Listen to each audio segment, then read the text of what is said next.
درگزر کیا.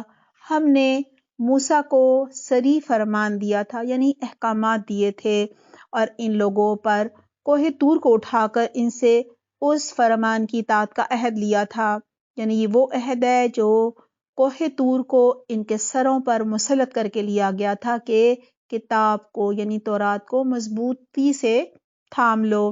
ہم نے ان کو حکم دیا کہ دروازے بے سے سجدہ ریز ہوتے ہوئے داخل ہونا. ہم نے ان سے کہا کہ سب کا قانون نہ توڑنا، اور اس پر ان سے ہم نے پختہ عہد لیا. سب سورۃ البقرہ میں آ چکا ہے. آخر کار ان کی عہد شکنی کی وجہ سے اور اس وجہ سے کہ انہوں نے اللہ کی آیات کو جھٹلایا اور بہت سے پیغمبروں کو ناحق قتل کیا، اور یہاں تک کہا کہ ہمارے دل غلافوں میں محفوظ ہیں. حالانکہ در حقیقت ان کی باطل پرستی کے سبب سے اللہ نے ان کے دلوں پر ٹھپا لگا دیا تھا، یعنی مہر لگا دی تھی، اور اسی وجہ سے یہ بہت کم ایمان لاتے ہیں. یعنی نبوت کو ماننے کے لیے نہ ایمان لانے والے آپ صلی اللہ علیہ وسلم سے جو ہے وہ مختلف مطالبے کر رہے تھے. کہا جا رہا ہے پھر اپنے کفر میں اتنے بڑے کہ مریم علیہ السلام پر سخت بہتان لگایا. بہتان یہ تھا کہ حضرت عیسیٰ علیہ السلام ولد الزنا ہیں، نعوذ باللہ. وَقَوْلِهِمْ إِنَّا قَتَلْنَا الْمَسِيحَ عِيسَى ابْنَ مریم، اور خود کہا کہ ہم نے مسیح عیسیٰ ابن مریم کو قتل کر دیا ہے، حالانکہ فی الواقع انہوں نے نہ اس کو قتل کیا نہ سولی چڑھایا، بلکہ معاملہ ان کے لیے مشتبہ کر دیا گیا. اور جن لوگوں نے اس کے بارے میں اختلاف کیا ہے وہ بھی دراصل شک میں مبتلا ہیں. ان کے پاس اسی معاملے میں اس معاملے کا ان کے پاس کوئی علم نہیں ہے. یہ تو محض گمان کی پیروی کر رہے ہیں. انہوں نے مسیح کو یقین کے ساتھ قتل نہیں کیا نہ سولی چڑھایا، بلکہ اللہ نے ان کو اپنی طرف اٹھا لیا. یعنی اللہ سبحانہ تعالیٰ نے اپنی حکمت سے انہیں جسم اور روح کے ساتھ آسمانوں پر اٹھا لیا تھا. اللہ زبردست ہے، اللہ طاقت رکھنے والا ہے اور حکیم ہے، اور اہل کتاب میں سے کوئی ایسا نہ ہوگا جو اس کی یعنی حضرت عیسیٰ علیہ السلام کی موت سے پہلے اس پر ایمان نہ لائے گا. یعنی عیسیٰ علیہ السلام جب دوبارہ اس دنیا میں آئیں گے تو سب ایمان لائیں گے، اور قیامت کے روز وہ ان پر گواہی دے گا. ان یہودی بن جانے والوں کے اسی ظالمانہ رویے کی وجہ سے اور اس وجہ سے کہ یہ بکثرت اللہ کے راستے سے دوسروں کو روکتے ہیں اور سود لیتے ہیں جس سے انہیں منع کیا گیا تھا، اور لوگوں کے مال ناحق ناجائز طریقوں سے کھاتے ہیں. ہم نے بہت سی وہ پاک چیزیں ان پر حرام کر دی تھیں جو پہلے ان پر حلال تھیں. یعنی ان کی گناہوں کی وجہ سے جو حلال چیزیں تھیں وہ ان پر حرام کر دی گئی تھی. دراصل بنی اسرائیل پر ناخن والے جانور جو ہے وہ حرام کیے گئے تھے، گائے اور بکری کی چربی بھی حرام کی گئی تھی، اور یہ سب ان کی نافرمانیوں اور ان کے گناہوں کی وجہ سے ان پر حرام کیا گیا تھا. اور جو لوگ ان میں سے کافر ہیں ان کے لیے ہم نے دردناک عذاب تیار کر رکھا ہے، مگر ان میں جو لوگ پختہ علم رکھتے ہیں جیسے کہ عبداللہ بن سلام تھے اور ورقہ بن نوفل کہا جا رہا ہے وہ اہل ایمان تھے، وہ سب اس تعلیم پر ایمان لاتے ہیں جو تمہاری طرف نازل کی گئی ہے، یعنی آپ صلی اللہ علیہ وآلہ وسلم پر جو نازل ہوا تھا قرآن، اور جو تم سے پہلے نازل کی گئی تھی، اس طرح کہ ایمان لانے والے اور نماز و زکوٰۃ کی پابندی کرنے والے اور اللہ اور آخرت کے دن پر سچا یقین رکھنے والے لوگوں کو ہم ضرور اجر عظیم عطا کریں گے. یہاں یہی بتایا جا رہا ہے کہ منافقین کے لیے اور اہل کتاب کے لیے توبہ کا دروازہ کھلا ہوا ہے. جو بھی فطرت پر ہے وہ ہدایت پا سکتا ہے.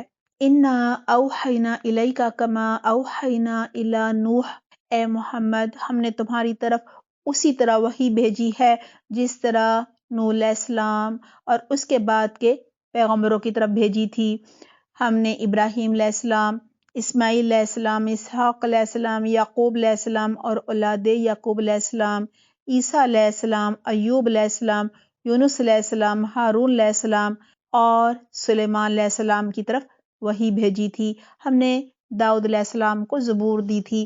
ہم نے ان رسولوں پر بھی وحی نازل کی جن کا ذکر ہم اس سے پہلے تم سے کر چکے ہیں، اور ان رسولوں پر بھی جن کا ذکر تم سے نہیں کیا۔ ہم نے موسیٰ علیہ السلام سے اس طرح گفتگو کی جس طرح گفتگو کی جاتی ہے، یعنی پردے کے پیچھے سے کی گئی تھی۔ یہ سارے رسول خوشخبری دینے والے اور ڈرانے والے بنا کر بھیجے گئے تھے تاکہ ان کو مبعوث کر دینے کے بعد لوگوں کے پاس اللہ کے مقابلے میں کوئی حجت نہ رہے، یعنی کوئی یہ نہ کہے کہ ہم نے ہدایت نہیں پائی کیونکہ کوئی خبردار کرنے والا، کوئی ڈرانے والا یعنی کوئی پیغمبر ہی نہیں آیا تھا۔ اور اللہ بہرحال غالب رہنے والا اور حکیم اور دانا ہے۔ لوگ نہیں مانتے تو نہ مانے، مگر اللہ گواہی دیتا ہے کہ جو کچھ اس نے تم پر نازل کیا ہے اپنے علم سے نازل کیا ہے۔ اللہ کا علم جاننا ہو تو قرآن پڑھنا چاہیے، اور اس پر فرشتے بھی گواہ ہیں۔ اگرچہ اللہ کا گواہ ہونا کافی ہے کہ آپ صلی اللہ علیہ وآلہ وسلم اللہ کے رسول ہیں۔ جو لوگ اس کو ماننے سے خود انکار کرتے ہیں اور دوسروں کو اللہ کے راستے سے روکتے ہیں، وہ یقیناً گمراہی میں حق سے بہت دور نکل گئے ہیں۔ لوگوں کی مختلف اقسام ہوتی ہیں، اسی طرح جن لوگوں نے کفر و بغاوت کا طریقہ اختیار کیا اور ظلم و ستم پر اتر آئے، اللہ ان کو ہرگز معاف نہ کرے گا اور انہیں کوئی راستہ سوائے جہنم کے نہ دکھایا جائے گا جس میں وہ ہمیشہ رہیں گے۔ اللہ کے لیے یہ کوئی مشکل کام نہیں ہے۔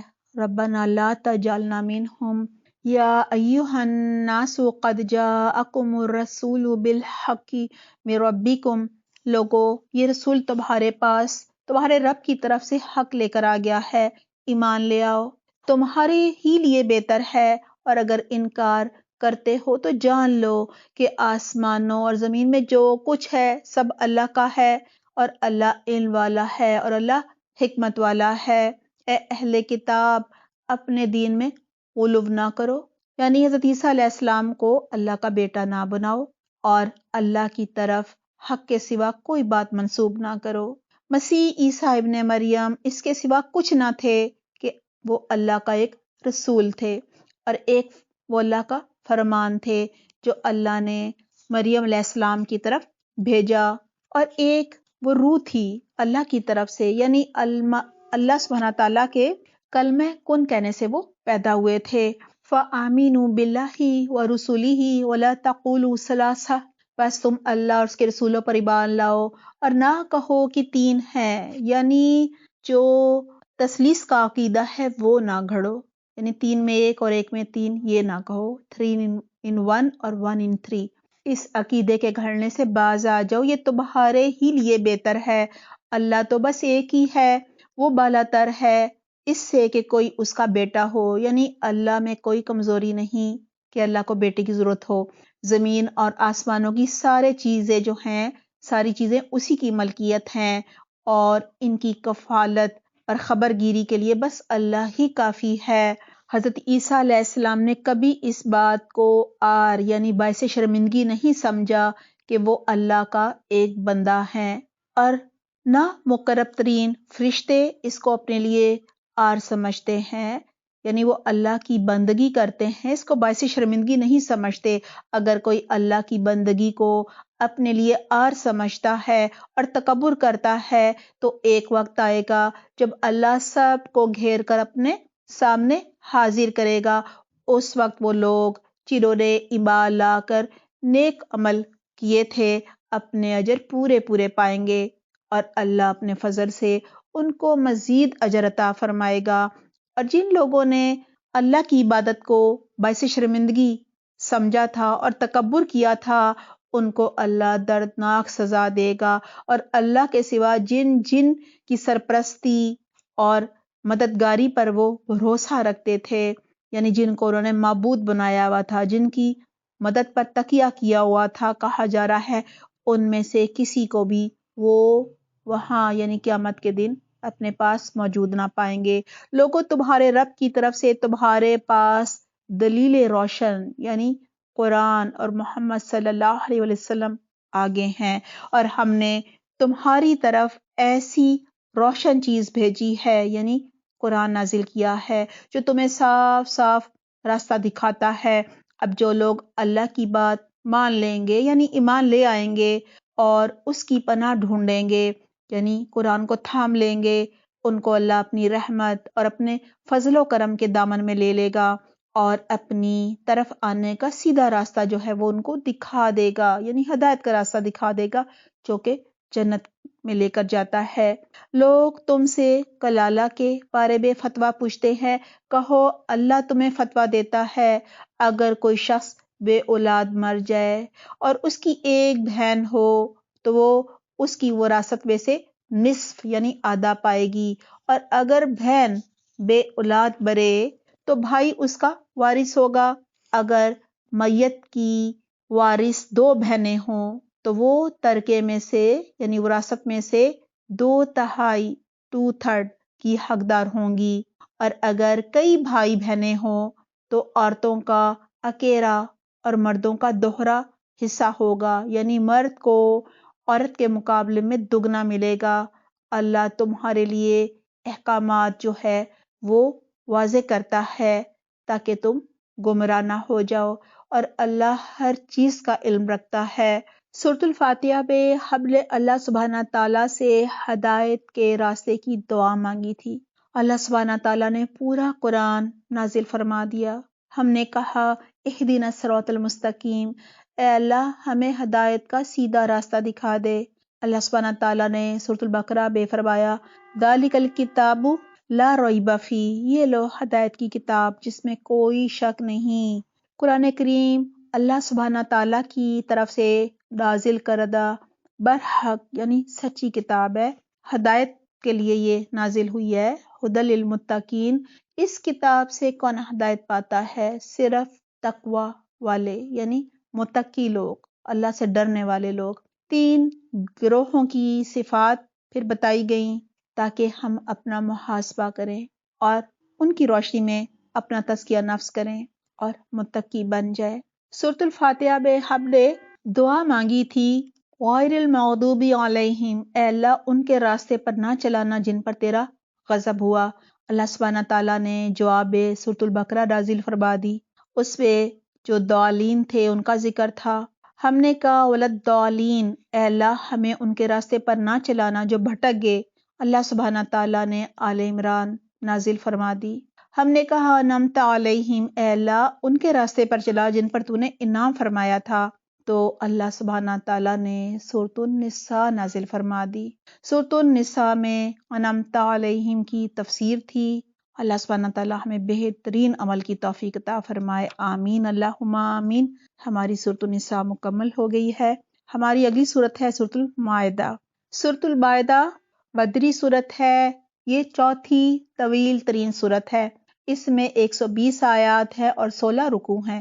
اہل کتاب کو یہاں آخری دعوت دین دی گئی ہے، حلال و حرام کی بھی وضاحت کی گئی ہے۔ 42 احکامات ہے، شریعت کی تکمیل کا بھی اعلان کیا گیا ہے، شریعت کے نفاذ کا بھی ذکر ہے۔ آخری 2 رکوع میں رسالت کا ذکر ہے، حضرت عیسیٰ علیہ السلام سے جو مکالمہ ہوا تھا اس کا بھی ذکر ہے۔ بسم اللہ الرحمن الرحیم، یا ایھا الذین آمنوا اوفوا بالعقود، اے لوگو جو ایمان لائے ہو عہدوں کو، بندشوں کو، ذمہ داریوں کو پابندی کے ساتھ پورا کرو۔ تمہارے لیے مویشی کی قسم کے سب جانور حلال کیے گئے ہیں سوائے ان کے جو آگے چل کر تم کو بتائے جائیں گے، لیکن احرام کی حالت میں شکار کو اپنے لیے حلال نہ کرو۔ بے شک اللہ جو چاہتا ہے حکم دیتا ہے۔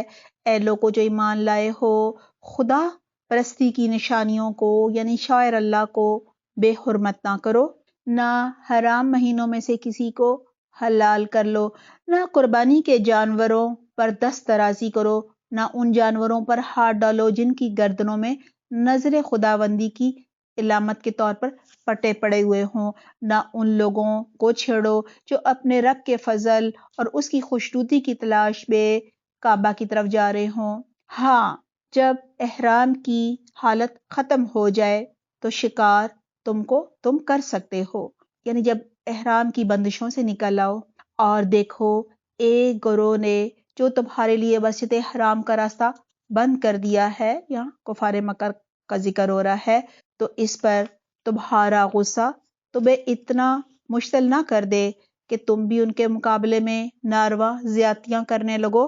یعنی مشرکین مکہ نے تمہیں عمرہ کرنے سے روکا تھا، اب یہ نہ کرنا کہ فتح مکہ کے بعد تم بھی بدلہ لینے لگ جاؤ۔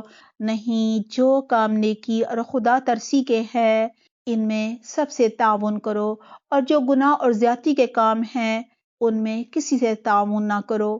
واتقوا اللہ ان اللہ شدید العقاب، اللہ سے ڈرو، اللہ کا تقوی اختیار کرو، اس کی سزا بہت سخت ہے۔ ہاں، یہی کہا جا رہا ہے کہ 6 سال مسجد حرام سے انہوں نے تمہیں روکا، اب تم بدلہ نہ لینا، تم زیادتی نہ کرنا۔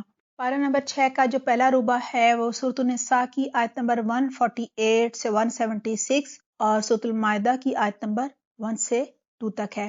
آئیے دیکھتے ہیں ہم نے عمل کے لیے کیا سیکھا۔ آیت نمبر 148 اور 149۔